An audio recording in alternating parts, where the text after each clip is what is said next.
Assalamualaikum warahmatullahi wabarakatuh. Perkenalkan, nama saya Saidah Likausil Arzak dari minggu belakang 220. Perkenalkan, nama aku Siti Berhajayatus Salihah dengan nomor NIM akhir 274. Perkenalkan, nama saya Nafina Maimunah dengan nomor NIM 27. Kami dari kelompok 1 ingin menjelaskan sebuah video mengenai titik kritis, titik ekstrim, titik belok, kemonotonan dan kecepatan suatu fungsi. Di sini kita akan menjelaskan tentang titik kritis, titik ekstrim, titik belok, kurva naik dan kurva turun, serta kecenderungan fungsi. Kita akan membahas tentang pengertian dari titik kritis, titik ekstrim, dan titik belok. Yang pertama yaitu ada titik kritis. Titik kritis merupakan semua titik di mana gradien fungsi adalah 0 atau tidak terdefinisi. Dilanjut ada titik ekstrim. Titik ekstrim sendiri merupakan subset dari titik kritis yang memiliki gradien 0 dan berperan sebagai maksimum atau minimum lokal dalam fungsi tersebut. Yang terakhir ada titik belok. Titik belok merupakan titik di mana terjadinya pembelokan kecenderungan fungsi. Apa sih hubungan antara titik kritis dan titik ekstrim? Hubungan antara titik kritis dan titik ekstrim yaitu titik kritis merupakan tempat terjadinya titik ekstrim. Begitu pula sebaliknya, titik ekstrim terjadi di titik kritis. Titik kritis ada 3 jenis, titik ujung, titik stasioner, dan titik singular. Lalu ada titik ekstrim. Titik ekstrim sendiri mempunyai 2 nilai, yaitu ada nilai maksimum dan nilai minimum. Oke, yang pertama kita akan mempelajari tentang titik kritis yaitu titik ujung. Seperti pada contoh grafik di atas, diketahui bahwa titik ujung berada pada titik A dan B. Titik ujung sendiri biasanya sudah terdapat pada soal. Misalkan diberikan fungsi, tentukan fungsi X pada interval A, B, maka di sini dapat kita simpulkan bahwa fx mempunyai batas A dan B. Selanjutnya ada titik stasioner. Seperti pada gambar grafik di atas, titik stasioner sendiri terjadi di mana f aksen x sama dengan 0 atau turunan pertama dari fx sama dengan 0. Lihat pada grafik tersebut bahwa titik A, B, dan C merupakan titik stasioner. Lalu yang terakhir ada titik singular. Titik singular sendiri terjadi di mana f aksen x sama dengan tidak ada atau turunan pertama dari fx yaitu tidak ada. Misalkan terjadi pada grafik di atas.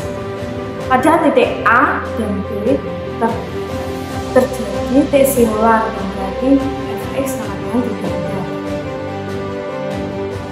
Misalkan kita diberikan contoh, tentukan titik kritis dari fx sama dengan min 2x pangkat 3 ditambah 3x pangkat 2 pada min 1,2. Langkah pertama kita akan mencari titik ujung. Cara mencari titik ujung yaitu kita akan mencari turunan pertama dari fx. Turunan pertama dari fx sama dengan min 2x pangkat 3 ditambah 3x pangkat 2 yaitu min 6x pangkat 2 ditambah 6x. Lalu kita akan memasukkan interval min 1 pada fungsi menjadi f aksen min 1 sama dengan min 6 dikali min 1 pangkat 2 ditambah 6 dikali min 1 sama dengan 5. Maka yang pertama menghasilkan min 1,5. Lalu kita akan memasukkan interval yang kedua yaitu f aksen 2 sama dengan min 6 dikali 2 pangkat 2 ditambah 6 dikali 2 menghasilkan nilai min 4. Maka selanjutnya akan menghasilkan nilai 2, min 4. Selanjutnya kita akan mencari titik stasioner. Seperti yang diketahui sebelumnya bahwa turunan pertama dari fx adalah min 6x pangkat 2 ditambah 6x. Maka kita substitusikan nilai tersebut menjadi x sama dengan 0 dan x sama dengan 1. Setelah itu kita akan memasukkan nilai x tersebut pada fungsi soal menjadi F0 sama dengan min 2 dikali 0 pangkat 3 ditambah 3 dikali 0 pangkat 2 sama dengan 0 menghasilkan nilai 0,0. Lalu kita masukkan nilai X sama dengan 1 menjadi F1 sama dengan min 2 dikali 1 pangkat 3 ditambah 3 dikali 1 pangkat 2 sama dengan min 1 menghasilkan nilai 1,-1. Dan yang terakhir, kita akan mencari titik singular. Seperti yang telah kita ketahui bahwa turunan pertama dari fx yaitu min 6 x pangkat 2 ditambah 6x. Kita akan mencarinya dengan f(x) 0 sama dengan min 6 dikali 0 pangkat 2 ditambah 6 dikali 0. Maka menghasilkan 0 yaitu terdefinisi. Maka fx tidak memiliki titik singular. Untuk lebih jelasnya, perhatikan grafik berikut. Titik belok dari persamaan fx sama dengan min 2x pangkat 3 plus 3x.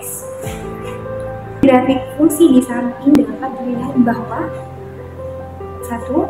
F cenderung ke bawah pada interval x lebih dari a atau b lebih dari x lebih dari c. Yang kedua, F cenderung ke atas pada interval a lebih dari x lebih dari b atau x kurang dari c. Titik a fungsi a, b fungsi b dan c fungsi c disebut titik belok, di mana pada titik tersebut terjadi perubahan cekungan dari cekungan ke atas menjadi cekungan ke bawah ataupun sebaliknya. Langkah-langkah untuk menentukan titik belok. Pertama, tentukan turunan kedua dari fungsi yang diketahui. Yang kedua, cari nilai x ketika f turunan 1, f turunan 2 sama dengan 0. Yang ketiga, nilai x yang telah didapat disubstitusikan ke fx dikali f fungsi x adalah titik belok. Yang keempat, ambil sembarang dari nilai a dan b, di mana a lebih dari x dan b kurang dari, lalu substitusikan ke f turunan 2x. Contoh soal. Carilah titik belok dari fungsi x sama dengan min 2x pangkat 3 plus 3x kuadrat. Jawabannya, fungsi yang diberikan fx sama dengan min 2x pangkat 3 plus 3x pangkat 2. Kita cari turunan pertama dari fungsi tersebut adalah turunan pertama x sama dengan min 2x pangkat 3 plus 3x pangkat 2. Fungsi turunan pertama x sama dengan 3 dikali min 2x pangkat 3 itu min 1 plus 3 dikali 2x pangkat 1. Fungsi turunan x sama dengan min 6x kuadrat plus 6. Fungsi turunan 2x sama dengan min 12x plus 6 sama dengan 0. Min 12x plus 6 sama dengan 0. Min 12x sama dengan min 6. X sama dengan 1/2 atau 0,5. Fungsi dari 0,5 sama dengan min 2 dikali 1/2 pangkat 3 plus 3 dikali 1/2 pangkat 2. Fungsi dari 0,5 sama dengan min 2 dikali 1/8 plus 3 dikali 1/4 sama dengan min 1/4 plus 3/4 sama dengan setengah atau 0,5. Jadi titik belok dari fungsi x sama dengan min 2x pangkat 3 plus 3x kuadrat sama dengan 0,5. Suatu fungsi dikatakan monoton turun jika pada interval i untuk semua X1 kurang dari X2 berlaku pada fx1 lebih dari fx2. Pada teorema kemonotonan, pada suatu fungsi dikatakan monoton naik apabila fungsi turunan pertamanya lebih dari 0 untuk semua X pada interval I, dan dikatakan monoton turun apabila fungsi turunan pertamanya kurang dari 0 untuk semua X pada interval I. Seperti pada gambar grafik di atas, untuk daerah turunan pertama lebih dari 0, turunannya memiliki grafik naik, monoton naik yang ditandai dengan tanda positif, dan pada daerah turunan pertama kurang dari 0 memiliki grafik yang turun dan ditandai dengan tanda negatif. Pada contoh soal, diberikan persamaan negatif 2x pangkat 3 ditambah 3x pangkat 2, kemudian carilah interval di mana grafik tersebut naik atau turun. Langkah pertamanya adalah mencari turunan pertama dari persamaan tersebut. Turunan pertama dari negatif 2x pangkat 3 ditambah 3x pangkat 2 adalah negatif 6x pangkat 2 ditambah 6x. Maka, setelah diperoleh turunan pertama dari persamaan tersebut, langkah selanjutnya adalah mencari interval. Kita ingat bahwasanya untuk mencari grafik monoton naik, maka syaratnya adalah turunan pertama lebih dari 0. Kita substitusikan negatif 6x pangkat 2 ditambah 6x lebih dari 0. Maka diperoleh x sama dengan 0 atau x sama dengan 1.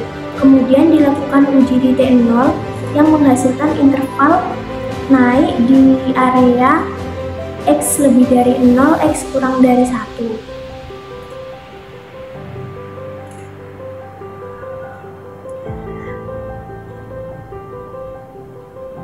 Kemudian dengan contoh soal yang sama, pada persamaan dengan persamaan yang sama, kita akan mencari monoton turun pada suatu fungsi.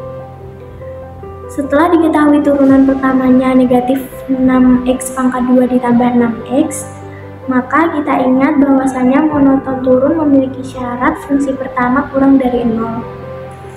Apabila disubstitusikan negatif 6x kuadrat ditambah 6x kurang dari 0 dan menghasilkan x sama dengan 0 atau x sama dengan 1, kemudian dilakukan uji 0 dan menghasilkan interval turun di daerah x kurang dari 0 dan x lebih dari 1. Andaikan f terdiferensialkan pada interval terbuka I, kita katakan bahwa f adalah cekung ke atas pada I jika f aksen naik, dan kita katakan bahwa f cekung ke bawah pada I jika f aksen turun pada I. Sehubungan pada teori sebelumnya, yaitu teori kemonotonan, kita mempunyai kriteria sederhana untuk memutuskan di mana kurva cekung ke atas dan di mana kurva cekung ke bawah. Kita cukup mengingat bahwa turunan kedua dari f adalah turunan pertama dari f aksen. Jadi f double aksen naik jika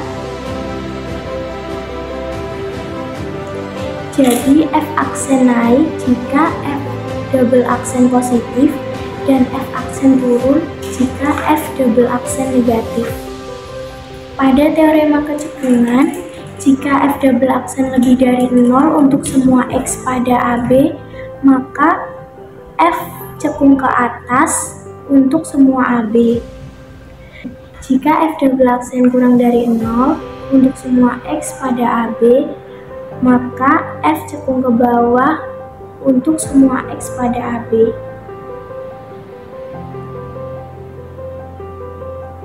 Dapat kita lihat pada grafik di atas. Pada gambar yang pertama,